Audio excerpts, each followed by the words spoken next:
Agora sim, agora sim, agora sim. Raquel e Carmen, eu estou atrasado porque eu tinha cometido um erro. Eu tinha começado a fazer a live pelo meu perfil do Facebook e não pelo perfil da página da comunidade. E eu demorei assim 11 minutos para descobrir que eu tinha feito isso.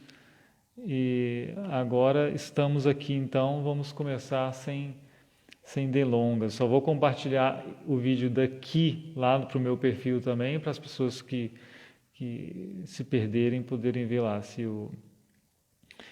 Mas o assunto, né, é trabalho. Eu vinha falando, antes de iniciar, na verdade, sobre como que há uma diversidade de trabalhos que a gente realiza ao longo da vida, né, que as pessoas realizam para conseguir o seu sustento. E como é bom ver que todos esses trabalhos, na verdade, eles são, a maioria deles, né, trabalhos dignos, são bons meios que as pessoas encontram de manterem a si mesmas e as suas famílias, e mais do que isso também, como eu quero pensar hoje, né? Lembro que dessa diversidade toda, né, olhando para pessoas conhecidas e que já viveram mais, é, os meus pais, por exemplo, começaram a vida profissional como meu pai como vendedor de uma loja de tecidos no interior de Minas. Depois, em Belo Horizonte, os meus pais trabalharam como digitadores, né, profissão que nem existe mais exatamente. Digitadores era só isso que faziam praticamente, né, compilar os dados do serviço bancário e tudo mais, numa empresa chamada Datamec da época, eu lembro deles falarem sobre isso. E depois eles trabalharam durante toda a minha infância e adolescência, sustentando a família numa microempresa, né, numa microfábrica de doces. Eles produziam doces para sustentarem a família, né? Isso era e a gente acompanhava de perto, porque a pequena fábrica ficava junto à nossa casa no mesmo terreno, né? E vendo isso, né, como as pessoas trabalham em diversas coisas e se esforçam ao longo de toda uma vida. Não sei vocês, né, se já tiveram experiências diferentes de trabalho também. As pessoas às vezes mudam de profissão.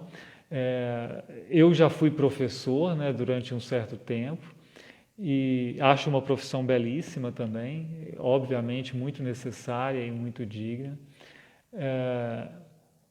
Minha sogra trabalhou na área de saúde desde jovem, né? E o meu sogro é motorista de ônibus, né? Eu imagino que vocês que assistem por aqui também tenham uma variedade de experiências profissionais, experiências de trabalho também. É sobre isso que nós vamos conversar então. Como eu disse e sempre digo, na verdade, né? Se possível não, façam um grande esforço para terem a Bíblia com vocês, porque é um estudo bíblico e nós vamos basicamente ler uma porção de textos bíblicos, né? Nós vamos ler do Antigo Testamento e do Novo Testamento muita coisa, então é muito bacana que vocês acompanhem a leitura. Em alguns textos eu vou precisar de ler um texto um pouquinho mais longo, então se você não tem a Bíblia em mãos, fica um pouquinho complicado de acompanhar. Eu fiz um chá, né, um chá do capim-limão que a minha vizinha me deu e sugiro que você faça também um chá. O Ramires, que nos acompanha aqui, fez o seu café ou água, ou o que seja, mas faça o possível para se manter com a gente aqui tranquilo, né, aproveitando ao máximo. Vou dizer mais uma coisa, né? Nosso percurso de leituras da Bíblia hoje, quando a gente pensa em trabalho, talvez o primeiro texto que eu vou ler com vocês, qualquer pessoa que fosse dar um estudo sobre trabalho e pensando nessa época na igreja, iria começar por esse texto. Mas os outros textos, né, cada pessoa ia escolher um percurso. Então eu vou dizer que não é o estudo sobre o trabalho, isso daqui, né? É um estudo para a gente pensar o trabalho no tempo de Páscoa. E no tempo de Páscoa, porque nós vamos pensar o trabalho no final do estudo, né, mais ao final, a partir da noção de que há ressurreição, né, de que Cristo ressuscitou e de que por isso nós também ressuscitaremos. Uma ótima noite a quem vem chegando aqui, quem eu não tinha cumprimentado ainda. o Mário Geraldo, boa noite, que bom. E vamos lá. Primeiro texto, eu até pergunto assim, qual seria o primeiro texto para se ler num estudo para pensar o trabalho? Pelo menos 40% de quem está aqui já imagina, né? Nós vamos começar nosso percurso lendo Gênesis 2, né? Vamos ler sobre o ser humano no jardim. Eu convido você então a abrir a sua Bíblia em Gênesis 2, de 8 a 16. É isso que nós vamos ler. Gênesis 8, deixa eu virar minha luz aqui, senão não leio direito. Gênesis 2, de 8 a 16. Primeiro, como sempre, boa noite, Valdêmia também, lá de Belo Horizonte. Vamos lá então, primeira leitura do dia. E o Senhor Deus plantou um jardim no Éden, na direção do Oriente, e pôs nele o homem que havia formado. Do solo, o Senhor Deus fez brotar todo tipo de árvores agradáveis à vista e boas para alimento, e também a árvore da vida no meio do jardim e a árvore do conhecimento do bem e do mal. E um rio saía do Éden para regar o jardim, e de lá se dividia, repartindo-se em 4 braços. O nome do primeiro é Pison, que rodeia a terra de Avilá, onde há ouro. O ouro dessa terra é bom. Também se encontram lá bdélio e a pedra de ônix. O nome do segundo rio é Gion, é o que rodeia a terra de Cuxi. O nome do terceiro rio é Tigre, é o que corre pelo leste da Assíria. E o quarto rio é o Eufrates. O Senhor Deus tomou o homem e o colocou no jardim do Éden para o cultivar e o guardar. Até aqui só a leitura, né? A gente lê essa formação cuidadosa do jardim por parte de Deus. E antes de qualquer coisa, né? E só logo depois de dizer boa noite para a Neide também, que chegou, essa coisa do jardim do Éden, né? Aqui ele fala primeiro que há o Éden e Deus criou um jardim no Éden. Depois a gente vai ver as coisas se juntando um pouco mais e vai virar simplesmente o jardim do Éden, né? A expressão. Agora veja que o jardim tem árvores frutíferas, né? De tudo que é árvore para se comer bem. Isso é importante para a gente pensar aqui, porque, curiosamente, né, na tradução que se fez desse texto para o grego, né, do hebraico para o grego, aí que apareceu a palavra, no lugar do que a gente tem aqui em português jardim, apareceu a palavra paradeissos, que todo mundo vai entender, até pelos ouvidos, que tem a ver com paraíso, né? Aí que veio a chamar paraíso isso daqui. É o jardim, né? E lá é o paradeissos. Que, na verdade, não é uma palavra grega. Isso é importante porque é uma palavra tomada de empréstimo do persa, que significava um grande parque de árvores frutíferas, muitas vezes, dos grandes poderosos da terra, né? E aí você vê que realmente o Jardim do Éden, como bem traduziram ali, os que traduziram para o grego, ele não é exatamente um jardim como nós pensamos o jardim hoje, né? O jardim que a gente pensa, por exemplo, aqui nós temos na igreja um jardim que é de plantas ornamentais, né? É isso. Na verdade, basicamente o Jardim do Éden era um pomar, né? Ele podia ter a sua beleza, mas está bem destacado aqui que ele tinha árvores que produziam alimento. Há quem prefira então até dizer assim que era um pomar do Éden, né? Por que que isso é importante? Porque no último versículo aqui que nós lemos, lá no 16, a gente vê o que o ser humano, no 15 na verdade, né? O que o ser humano estava fazendo ali no Éden, né? no pomar, vamos dizer assim. Nas imagens que a gente vê do Éden, geralmente, pensa-se um Adão e Eva deitados ali, né, passando o tempo ou contemplando a beleza. Mas o versículo 15 diz, né, o Senhor tomou o homem e o colocou no jardim do Éden para o cultivar e guardar. Isso aqui é ainda antes da queda, E o ser humano já tem um trabalho, né? O ser humano já tem uma tarefa a realizar. E é uma tarefa de cuidar desse pomar, né? Cuidar desse pomar do qual ele certamente vai comer também. E essa palavra aqui que foi traduzida por cultivar, né? Cultivar esse jardim, curiosamente também sempre traduzida na Bíblia por trabalhar, né? A raiz em hebraico avad, que vai dar eved, que é a palavra servo, que a gente usa na Bíblia ao longo de toda ela, né? Lá o servo de Isaías, é sempre essa mesma raiz, é de trabalhar, é de servir e é também de trabalhar a terra, né? Como a gente encontra e entende aqui, porque o contexto é de um pomar. Mas aqui eu quero só frisar isso, né? O ser humano não tem o trabalho fora do Éden simplesmente, ele já é criado com isso em vista, né? Com o trabalho como parte da sua vida. Isso é muito bom de pensar, mas aí vem a virada, né? Vem o pequeno, ou na verdade o maior dos problemas. Gênesis 3, 17 a 19, eu convido você a ler comigo então. Aí nós vamos sair do Éden e a coisa não fica tão amena mais, né? Gênesis 3, 17 a 19 diz assim, né? O que Deus diz a Adão após o pecado. E a Adão disse: por ter dado ouvidos à voz de sua mulher e comido da árvore que eu havia ordenado que não comesse, maldita é a terra por sua causa. Em fadigas você obterá dela o sustento durante os dias de sua vida. Ela produzirá também espinhos e ervas daninhas, e você comerá a erva do campo. No suor do seu rosto você comerá o seu pão, até que volte à terra, pois dela você foi formado, porque você é pó e ao pó voltará. Essa aqui é a primeira palavra de Deus sobre trabalho depois da queda, né?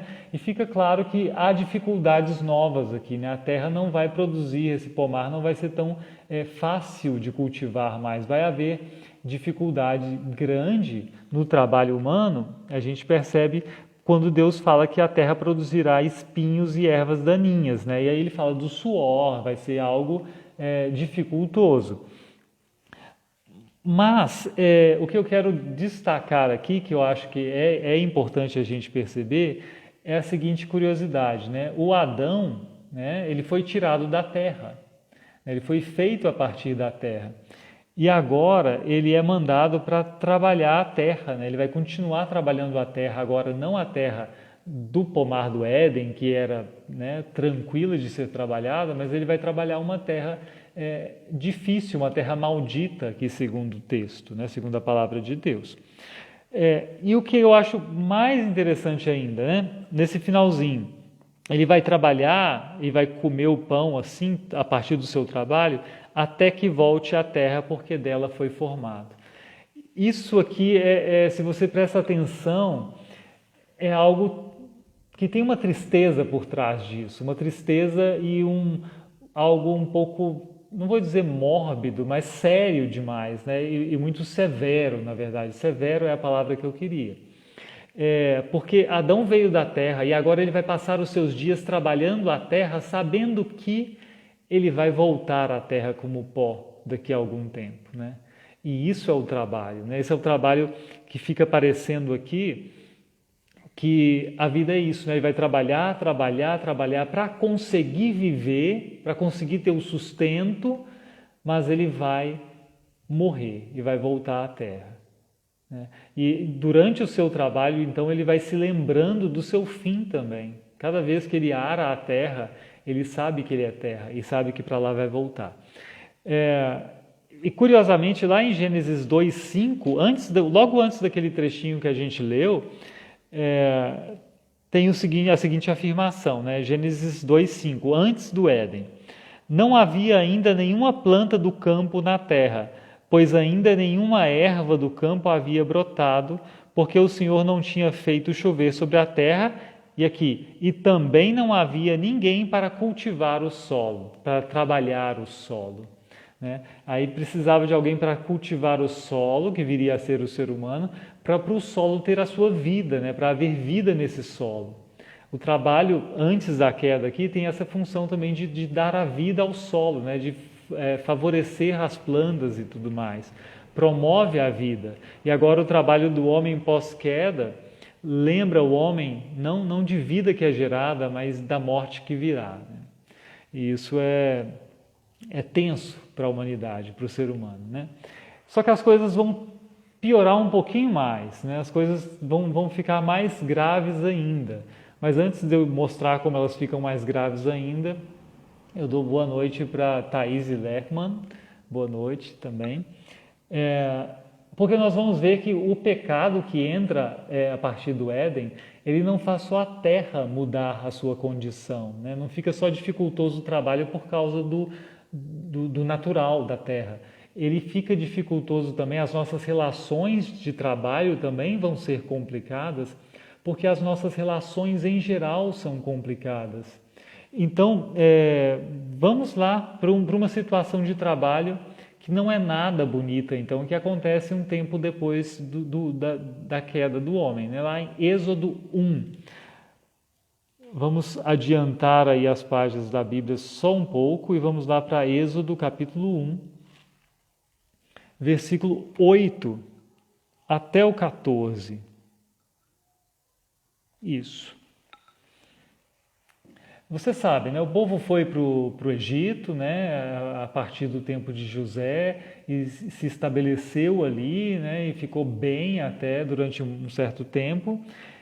E aí vem a história que vai dar o ensejo para o Êxodo, né? Mas assim começa.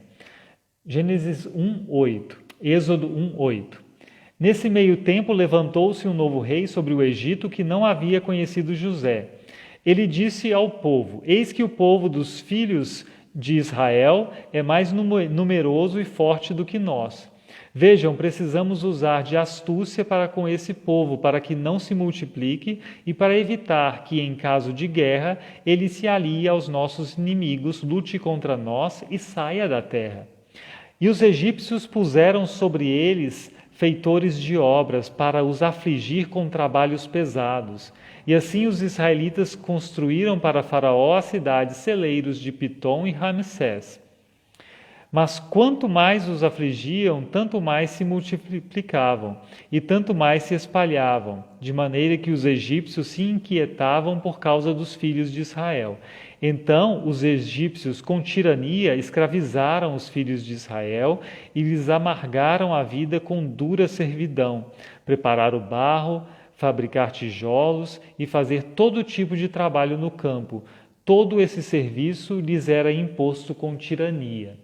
E aí a gente já vê uma relação de trabalho que não é afetada pelo solo simplesmente, pela condição natural, mas pela maldade que há no coração humano, né? E aí um humano querendo explorar o outro e o trabalho deixa de ser algo tranquilo também por causa disso, né? As coisas ficam conturbadas, como tudo na nossa vida é conturbado, por causa do pecado que há, né? Não é algo neutro, então, que vai acontecer. E esse sofrimento todo do Êxodo, né, todo do povo antes do Êxodo, vai requerer uma mudança, uma intervenção, né? E aí vai aparecer Moisés aqui na história. Mas vamos dar um passo além e pensar uma situação boa, uma situação de trabalho que mesmo fora do Éden, é a situação prevista por Deus para acontecer se a maldade humana não coloca um obstáculo, né? Eu vou lá com vocês para Isaías 65, 21. Vamos procurar lá o profeta Isaías 65, 21. Isso aqui é uma cena em que Deus vai dizer algo. Eu já contextualizo minimamente o porquê que ele está dizendo isso, né? Isaías 65, 21. Tá. Então, primeiro vamos ler aqui o texto simplesmente, né? É uma profecia de Deus para um tempo final, né? Um tempo melhor de uma condição de vida que os israelitas não viviam naquele momento, né? Uma promessa. E a promessa é a seguinte: eles construirão casas e nelas habitarão, plantarão vinhas e comerão o seu fruto.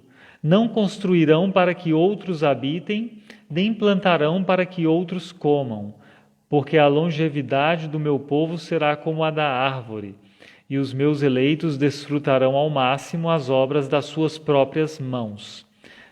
Não farão o seu trabalho em vão, nem irão gerar filhos para a calamidade, porque são a descendência dos benditos do Senhor, e os seus filhos estarão com eles. Isso aqui é muito interessante porque a gente tem que lembrar de outro contexto que não é o nosso, né? Na antiguidade, e aqui a gente está falando de séculos antes de Cristo, uma ameaça que existia era a de guerras, de invasões de outros povos. Uma bem conhecida nesse tempo seria a invasão dos assírios, por exemplo. E o que eles faziam quando eles chegavam e invadiam uma terra? Eles tiravam o povo daquela terra e mandavam para outro lugar, né? Mandavam esse povo morar em outro lugar, deslocavam as populações. E então, se você construía uma casa, você tinha essa dúvida, né? E se vem esse ataque, e se vem uma invasão, eu vou realmente morar onde eu estou construindo, né? Esse esforço meu, o resultado disso eu vou experimentar ou não? Da mesma forma a plantação, né? Eu vou plantar, fazer um grande trabalho de plantar uma terra difícil de cuidar, e depois pode ser que daqui a 3 meses venha uma invasão, venha uma guerra e eu não desfrute disso que eu plantei, né? E a promessa de Deus é essa, né? Isso que acontece quando você não desfruta do seu trabalho é uma perversão do plano de Deus. Mas a promessa de Deus é que não, é que vocês vão poder desfrutar do fruto do seu trabalho. Não vai haver a intervenção da maldade humana para impedir isso, né? As pessoas vão construir suas casas e vão morar nelas, as pessoas vão plantar e vão comer.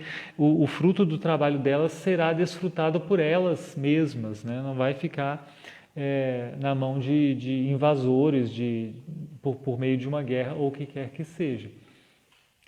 Isso aqui é interessante, mas eu quero caminhar com vocês para outro texto que diz a mesma coisa, mas diz a mesma coisa em outro contexto. Isso aqui o povo está lendo isso de Isaías, né, escutando essa profecia, o povo está ainda na sua terra. Agora a gente procura lá em Jeremias 29. O capítulo 29 de Jeremias é muito especial. E brevemente eu digo por quê, né? Jeremias não está no exílio, mas aqui em Jeremias o povo já foi exilado, o povo foi levado para a Babilônia. É uma situação muito triste, traumática da história do povo de Deus. E eles estão lá na Babilônia e há profetas dizendo assim: não, já vamos voltar, já vai acabar esse nosso exílio, esse sofrimento aqui já está com os dias contados. Quando, na verdade, isso não era a palavra de Deus, né? Deus tinha dito que ia demorar sim, que não ia ser daqui a 1 ano, 2 anos, 3 anos, né? Eles iam passar décadas no exílio. Jeremias, que é profeta de Deus, escreve então uma carta para o povo exilado. E nessa carta ele precisa ensinar ao povo o seguinte: existe uma falsa profecia circulando, o exílio vai demorar, aprendam a viver aí onde vocês estão, com tranquilidade. E ele começa a sua carta justamente fazendo isso. Eu leio aqui o versículo 4 só para entender, e depois do 5 ao 7. Jeremias 29, 4, 5, 6 e 7. Assim diz o Senhor dos Exércitos, o Deus de Israel, a todos os exilados que eu deportei de Jerusalém para a Babilônia: construam casas e morem nelas, plantem pomares e comam o seu fruto, casem e tenham filhos e filhas, escolham esposas para os filhos de vocês e deem as suas filhas em casamento, para que tenham filhos e filhas. Aumentem em número e não diminuam aí na Babilônia. Procurem a paz da cidade para onde eu os deportei e orem por ela ao Senhor, porque na sua paz vocês terão paz. Essa fala toda, primeiro que ela diz claramente, né, vai demorar. Porque se vocês vão até casar aí, se vocês vão dar suas filhas em casamento, se isso tudo vai acontecer, é porque vai demorar esse exílio. Mas no começo, né, é interessante, construam casas e morem nelas. Aqui é uma questão de tempo também, né, que vocês vão ficar aí, pode construir. Plantem pomares, né, não é plantar milho que dá no mesmo ano. Plantem pomares e comam o seu fruto. Curiosamente, aquilo que eles tinham de receio na terra própria de Israel, de trabalhar e não usufruir do fruto do trabalho, agora no exílio eles vão fazer, né? Eles vão construir, vão morar, vão plantar e vão comer. Ou seja, vão ficar aí muito tempo e vocês vão ter, por incrível que pareça, paz no exílio, né? Orem pela paz de onde vocês estão, porque vocês vão ter paz junto com o que acontece nesse lugar. Isso me parece muito importante para a gente pensar como o trabalho pode ser bom, mesmo num contexto adverso, mas tem mais uma coisa aqui. Porque eu acho muito proveitoso a gente lembrar do povo no exílio e pensar a nossa situação também.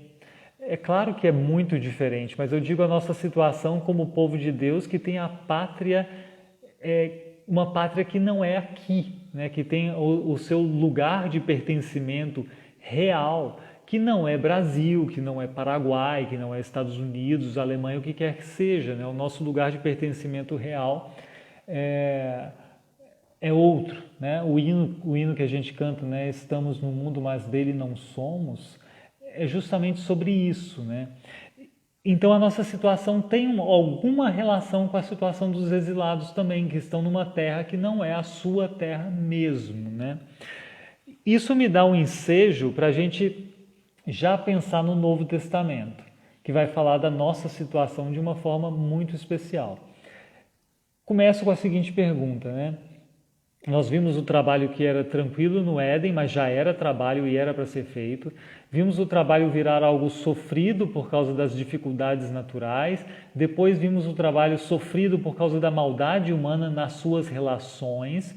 E aí nós vimos que Deus ainda tem a vontade de que nós possamos usufruir do nosso trabalho, né? É o que Ele planeja para a gente, mas isso nem sempre acontece justamente por causa da maldade humana. E agora a pergunta já e a ressurreição de Cristo muda alguma coisa na nossa percepção sobre o trabalho? E é justamente essa pergunta que é a mais importante da noite, né? Eu quero responder isso, mas antes vamos só lembrar alguns poucos textos do Novo Testamento que nos serão úteis. Primeira carta de Paulo aos Coríntios, capítulo 7. Abra lá a sua Bíblia, primeira carta de Paulo aos Coríntios, capítulo 7. Seria bom lermos tudo, na verdade, do 17 ao 24, mas eu sugiro que você leia posteriormente, né? Ele vai falar aqui, Paulo vai escrever sobre o fato de que as pessoas são chamadas por Cristo, na verdade, em várias situações sociais, em várias funções diferentes, ocupações diferentes, e em várias condições, né? São vários tipos de pessoas. Lá no versículo 20, primeira carta de Paulo aos Coríntios 7:20, ele vai dizer assim: cada um permaneça na vocação em que foi chamado. Ou seja, você foi chamado sendo servo, ele vai dizer, tudo bem, não tem problema, pode continuar sendo servo e sendo de Cristo, né?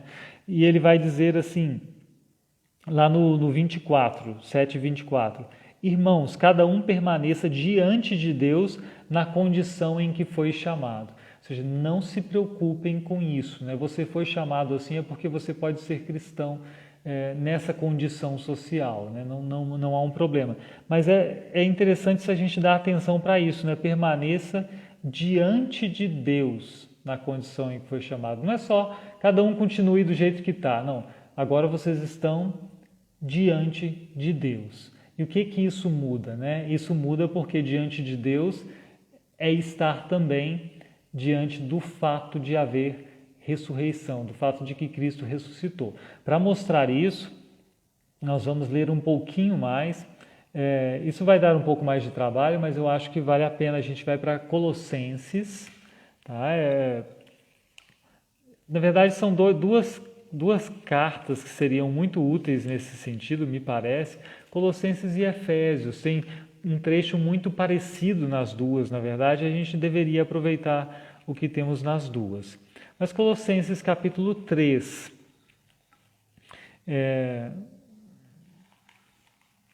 Colossenses capítulo 3, do versículo 1 até o 11. Vou começar um pouquinho e depois a gente vai talvez dar um pulo, na verdade. Diz assim. Isso. Portanto, se vocês foram ressuscitados juntamente com Cristo, e aqui está o nosso assunto da ressurreição, busquem as coisas lá do alto, onde Cristo vive assentado à direita de Deus. Pensem nas coisas lá do alto e não nas que são aqui da terra, porque vocês morreram e a vida de vocês está oculta juntamente com Cristo em Deus. Quando Cristo, que é a vida de vocês, se manifestar, então vocês também serão manifestados com Ele em glória. Isso aqui já acho que dá uma sacudida na gente e muda a nossa perspectiva sobre a vida e sobre o trabalho também, né? Porque veja, a minha vida e a sua vida não é o nosso trabalho, né? Não é esse amontoado de rótulos que a gente vai carregando ao longo da vida, né? Na verdade, a nossa vida ela está em Cristo simplesmente, né? E aqui eu quero continuar. Portanto, façam morrer tudo que pertence à natureza terrena, imoralidade sexual, impureza, paixões, maus desejos e a avareza, que é a idolatria. Por causa destas coisas é que vem a ira de Deus sobre os filhos da desobediência. Vocês também andaram nessas mesmas coisas no passado, quando viviam nelas. Agora, porém, abandonem igualmente estas coisas: ira, indignação, maldade, blasfêmia, linguagem obscena no falar. Não mintam uns aos outros, uma vez que vocês se despiram da velha natureza com as suas práticas e se revestiram da nova natureza que se renova para o pleno conhecimento segundo a imagem daquele que a criou.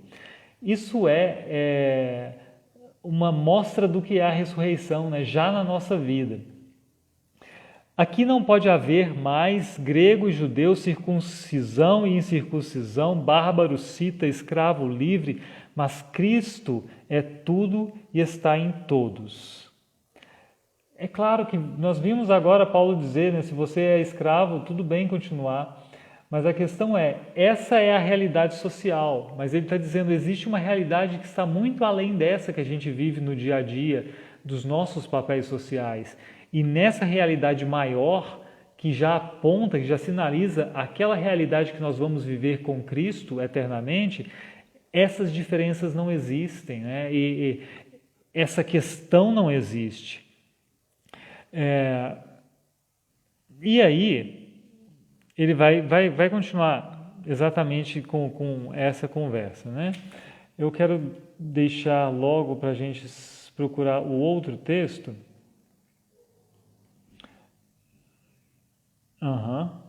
Eu vou pular para o 22, só para vocês verem aonde que ele vai chegar, né? Lá no 22, Colossenses 3, 22. Ele começa a falar das esposas, dos maridos, filhos, pais, não irritem seus filhos, vocês conhecem esse texto, né? E vem o 22 em diante. Servos, obedeçam em tudo seus senhores aqui na terra, não servindo apenas quando estão sendo vigiados, visando somente agradar pessoas, mas com sinceridade do coração, temendo o Senhor. Tudo o que fizerem, façam de todo o coração como para o Senhor e não para as pessoas, sabendo que receberão do Senhor a recompensa da herança. É a Cristo, o Senhor, que vocês estão servindo, né? Isso aqui é o ponto, né? Mas veja que isso aqui não é uma lição de ética simplesmente do trabalho. Isso aqui está conectado com a conversa que nós lemos antes sobre a ressurreição. Essa conversa sobre nós termos uma condição de vida existencial diferente, a condição daqueles que já estão morrendo para este mundo e renascidos para Cristo, né, para viverem a sua vida que é de Cristo.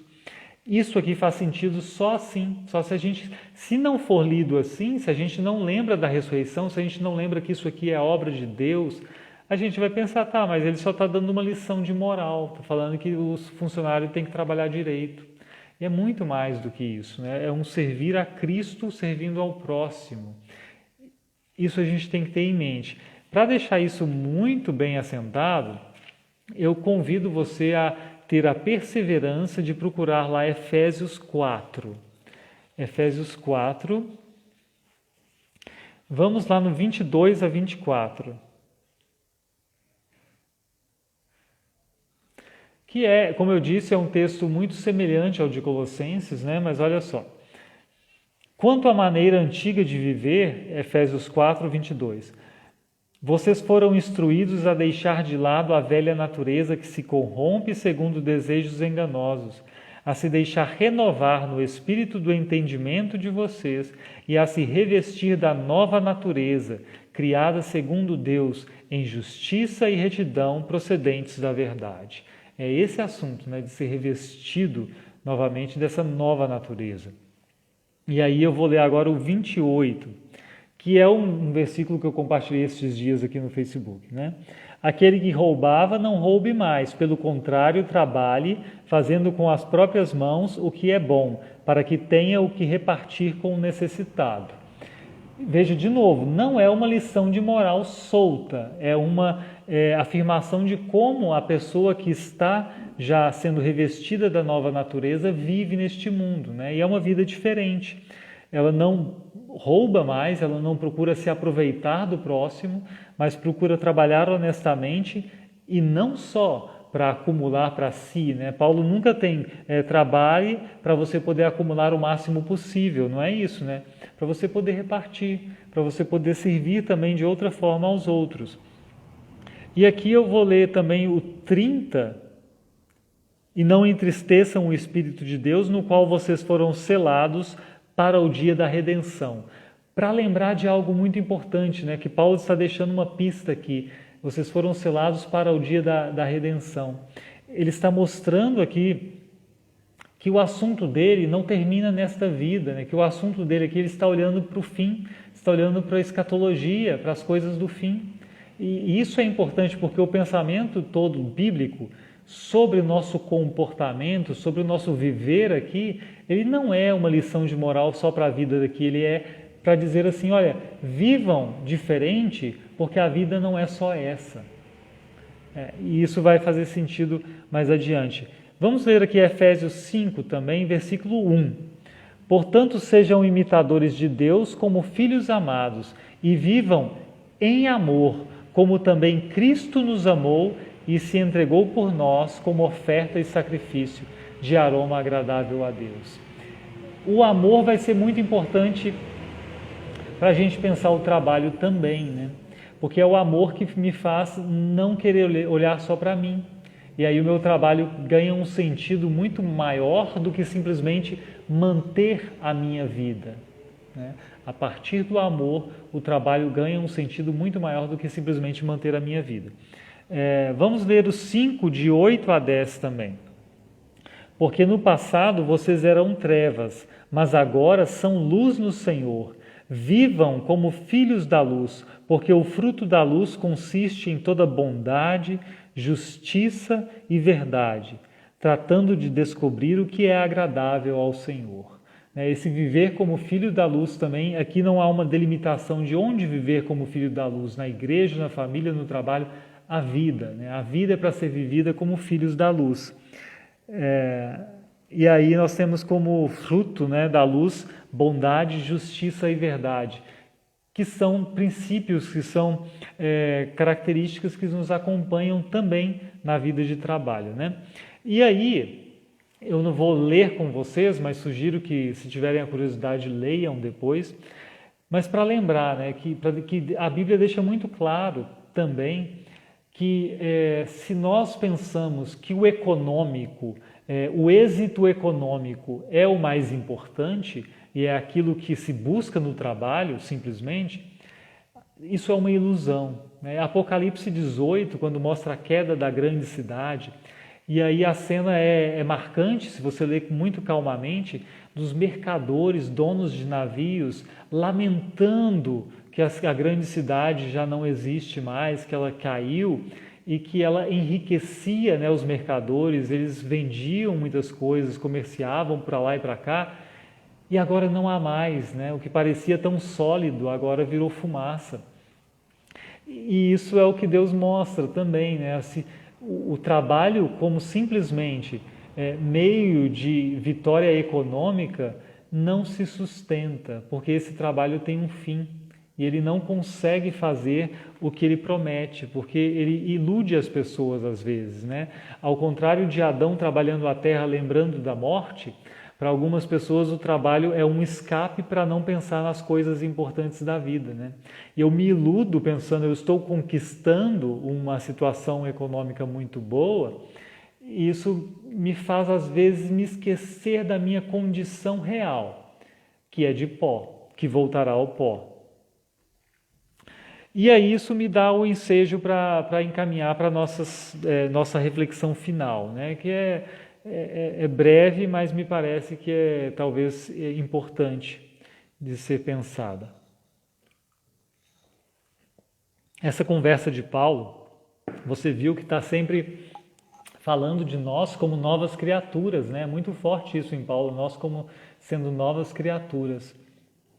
E aí a pergunta é como que nós como novas criaturas nos inserimos nesse mundo do trabalho, né? Simplesmente como as outras pessoas não pode ser, porque Paulo mostra muito claramente que há uma diferença, que há uma renovação, que há nós sermos filhos da luz, filhos e filhas da luz, né? Não é a mesma coisa. Então eu vou dizer assim que quando nós como novas criaturas entramos no mundo do trabalho e a ele nos dedicamos, não quer dizer que nós estejamos dizendo um sim absoluto, uma aprovação e um louvor ao trabalho e ao mundo do trabalho tal como ele é hoje. Como se fosse assim, o trabalho é simplesmente positivo, ele é puro, é santo e ele dignifica o homem. Não é isso, porque a gente viu que o trabalho é marcado por dificuldade e as relações de trabalho todas são marcadas pelo pecado humano também, como tudo na nossa vida. Mas nós entramos no mundo do trabalho como novas criaturas que somos, dizendo, na verdade, um não para esse mundo do trabalho. É como dizendo um não se a gente vai trabalhar, né? A gente diz um não para o mundo do trabalho tal qual ele é constituído no mundo. Com toda essa maldade, com todo esse egoísmo, com todo esse interesse por si próprio. E aí a gente entra, na verdade, no mundo do trabalho com um propósito diferente deste que o mundo constitui, com uma intenção muito diferente e com um modo de ver as coisas muito diferentes. Porque nós não vemos o trabalho com a visão egoísta, mas com a visão do serviço, do servir ao próximo. De certa forma, então, nós vamos ao mundo do trabalho, as novas criaturas, né, vão ao mundo do trabalho como que sabotando o mundo do trabalho. Por quê? Fazendo aparentemente a mesma coisa, mas com uma proposta renovada, com uma proposta diferente sobre o que é trabalhar, né, e para que a gente trabalha. Mas também, né, então a gente diz um não para essa perversão do mundo do trabalho que existe. Mas a gente diz um sim também. A gente vai trabalhar e diz um sim para o mundo do trabalho também, mas não assim, digo sim para este mundo tal qual é porque ele é bonito demais. Não, a gente diz um sim para o mundo do trabalho dizendo há algo de valor aqui, porque o trabalho é da intenção de Deus que o homem trabalha. Nós dizemos sim para o trabalho, mas também anunciando a esperança da nova criação. Anunciando que o que há de perverso no mundo do trabalho vai ficar de fora da nova criação. E na nova criação continua havendo trabalho, tudo bem, mas não com essas deturpações. E essa é a novidade que nós levamos para o mundo do trabalho. É isso, né? É a perspectiva diferente do porquê trabalhar para servir e não simplesmente para acumular para si. Trabalhar não simplesmente para sustentar a sua vida por esse tempo também, né? E a gente precisa pensar nisso também. isso muda tudo, na verdade, né? A perspectiva de que há nova criação muda a forma como nós nos relacionamos com a criação que aí está. E aí eu lembro também, né, que pelo nosso trabalho, então, como novas criaturas que somos, nós não simplesmente tentamos manter a nossa vida, né? Não é um esforço simplesmente vamos manter a nossa vida enquanto não chega o momento fatal da finitude, que é a nossa morte, né? O ao pó voltarás. Nós, na verdade, servimos ao próximo, isso é marcante, né? Vendo Cristo sob o próximo, né? Vendo Cristo sob esse outro que a gente serve no nosso trabalho. E aí o ordinário, que é o trabalho, ele se reveste de algo extraordinário, que é essa presença de Cristo entre nós, né? E essa possibilidade de nós vermos Cristo no outro. E aí nós vamos viver um pouco diferente. Nós vamos viver um pouco diferente de forma que vai se entender, né, que a presente era, que isso aqui que a gente vive, não é tudo, não é o fim, né? Eu não trabalho para viver o máximo de anos que eu puder em boas condições simplesmente, porque a minha relação com o tempo já mudou. Eu sei que o tempo não é finito aqui, eu tenho uma eternidade toda com Deus. E aí, o que eu acho mais importante, e aí é uma frase só, mas que eu julgo ser importante, né? Que como novas criaturas que nós somos, também nesse nosso trabalho cotidiano, das mais variadas profissões, na forma como nós nos colocamos no trabalho, nós sinalizamos a nova criação. Nós contamos para as pessoas de que isso que nós estamos vivendo aqui é só uma pequena parte. Isso aqui é só o que está na história, mas Deus preparou algo muito maior e muito especial para todos nós depois, né? A nova criação já é uma realidade pela promessa de Deus. E nós já somos feitos novas criaturas porque estamos caminhando para essa nova criação. Que as pessoas possam ver isso no nosso dia a dia, no nosso trabalho também, né? Então nós começamos falando sobre variedade de trabalhos.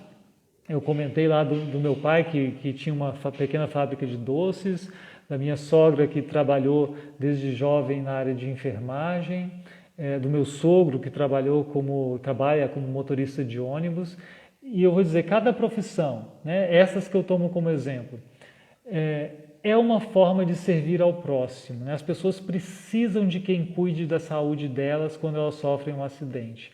As pessoas precisam de alguém para produzir alimento para elas terem um momento de prazer comendo algo gostoso. As pessoas precisam de alguém que transporte elas de um lugar para o outro. Então, se os meus pais, meu sogro, minha sogra, trabalharam e conseguiram o seu sustento ao longo da vida, isso é parte da história. A outra parte da história é que eles serviram as pessoas.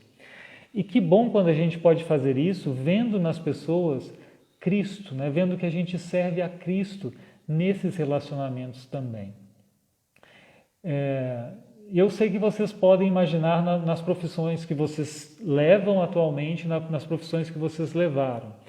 E algo que eu não pensei a fundo, mas que me inquietou um pouco, era como que essa visão da ressurreição muda também a nossa perspectiva sobre trabalho quando a gente chega à aposentadoria.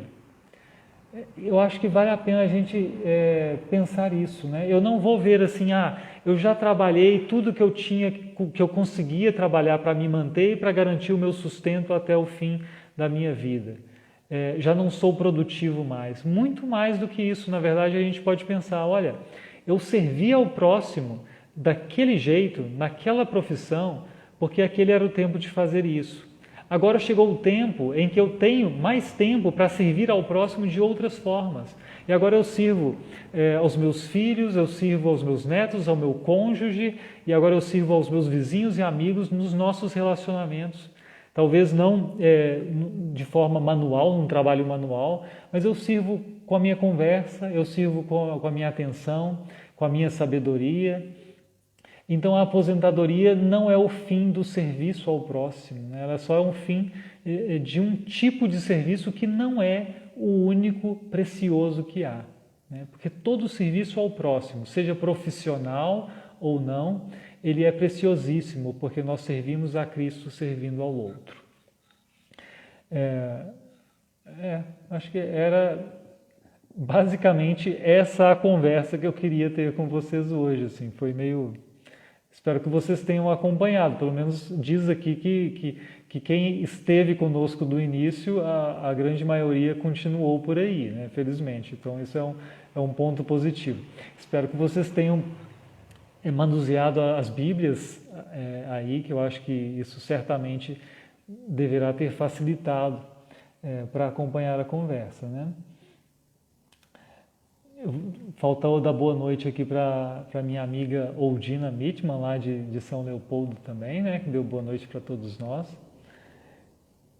E eu não sei, né? Se alguém gostaria de comentar, né? Vocês percebem isso na vida de vocês? Assim, percebem como nos nossos relacionamentos nós podemos não buscar a exploração do outro, mas o servir ao outro, né? Acho que eu conheço pessoalmente algumas das pessoas que cá estão, né? E conheço de mais conversas outras. Eu imagino que sim. Boa noite, Pastor Francis, lá de Gramado, né? Mas que nos conhecemos ainda em Belo Horizonte. Muito bem, nós vamos orar então. Eu também acho, Rosane comentou aqui, né? Eu estou achando que até no céu a gente também vai poder trabalhar. Eu também imagino. Se a gente viu Adão trabalhando no Éden, acho que a gente vai trabalhar. Lógico que um trabalho não com sofrimento, né? Mas um trabalho com a ocupação de fazer coisas, né? E na verdade, como faz bem para a gente fazer coisas, né? Não ficar na inércia. A Neide no próximo estudo poderia abordar qual será o nosso trabalho depois. É uma grande questão, né? O que nós sabemos sobre como será a nossa vida no novo céu e nova terra? Acho que nós sabemos menos do que gostaríamos de saber por nossa curiosidade, mas sabemos o suficiente da promessa para ter certeza de que vai ser bom, né? Mas podemos pensar um pouco nisso. Boa noite, Valquir, também, embora que eu vi aqui. Isso é verdade. Vamos orar, então. Eu não sei se há pedidos especiais, mas nós oramos pelo motivo que a gente tem orado sempre, né? Pessoas que nós conhecemos que estão acometidas de Covid, pessoas que estão com dificuldade no trabalho para conseguir o seu sustento neste momento. Oramos por estes e por nós todos aqui, nossas famílias também, nossas vidas e experiências. Que bom, Valdêmia, que bom que foi proveitoso, né? Valdêmia comenta que muda a perspectiva sobre o trabalho, né? É isso, verdade. Vamos orar então, que Deus nos abençoe. Querido Deus, nós te agradecemos pela noite, te agradecemos pelo dia que passou, por cada pessoa que aqui está e pedimos a tua bênção sobre cada família aqui representada, que o Senhor possa nos acompanhar, nos ajudar a ver as coisas a partir da perspectiva correta, da realidade correta, ver as coisas a partir de Cristo que ressuscitou e que com isso nos garante também a nossa ressurreição, como estamos a Ele apegados. Te agradecemos pelo Teu Espírito Santo que nos auxilia e nos ilumina. Te agradecemos por Tua proteção ao longo da nossa vida. Pedimos a Tua bênção sobre as pessoas que trabalham hoje, que procuram o seu sustento, que servem ao próximo no dia a dia, que possam ver o seu trabalho com essa percepção de que é muito mais do que conseguir o sustento, que possam viver isso e ter mais até satisfação no trabalho, satisfação ao fazer o bem para as pessoas com as quais se relacionam. Abençoa as pessoas que estão enfermas, muitas das quais não podem trabalhar porque estão hospitalizadas. Abençoa as pessoas que têm dificuldades de encontrar renda neste período difícil que o mundo atravessa. E também abençoa o nosso coração para que nós, tendo trabalho, sejamos pessoas solidárias, que possamos estender as mãos e auxiliar as outras pessoas também. Cuida de nós, Senhor, porque é verdade que o Senhor começou a obra em nós, mas nós permanecemos falhos enquanto aqui vivemos. Então, auxilia-nos pela palavra, auxilia-nos a partir da palavra pela atuação do Seu Espírito Santo em nós. Nós clamamos por isso, reconhecendo nossas limitações. Em nome de Jesus Cristo, nosso bom Senhor. Amém. Amém. Aqui eu vejo mais um comentário do meu irmão Mário Geraldo. Vejo a relação entre patrão e empregado como uma troca de bênçãos de um para com o outro.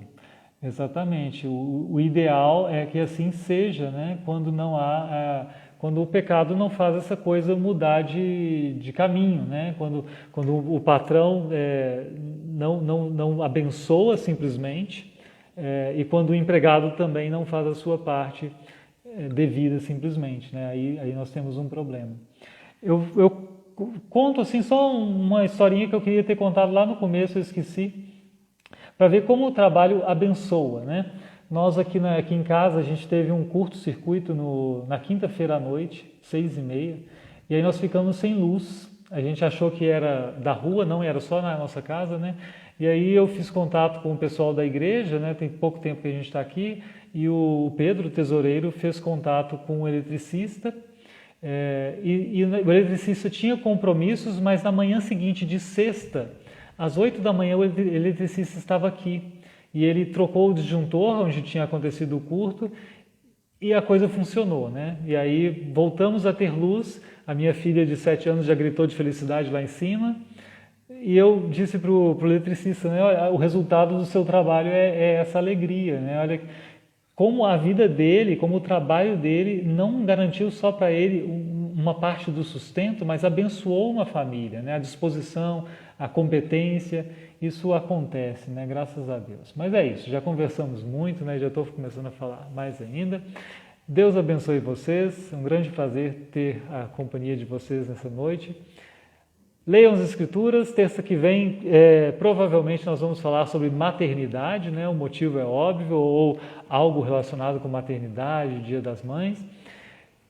E é isso, um grande abraço e até semana que vem, até nos encontrarmos por aí.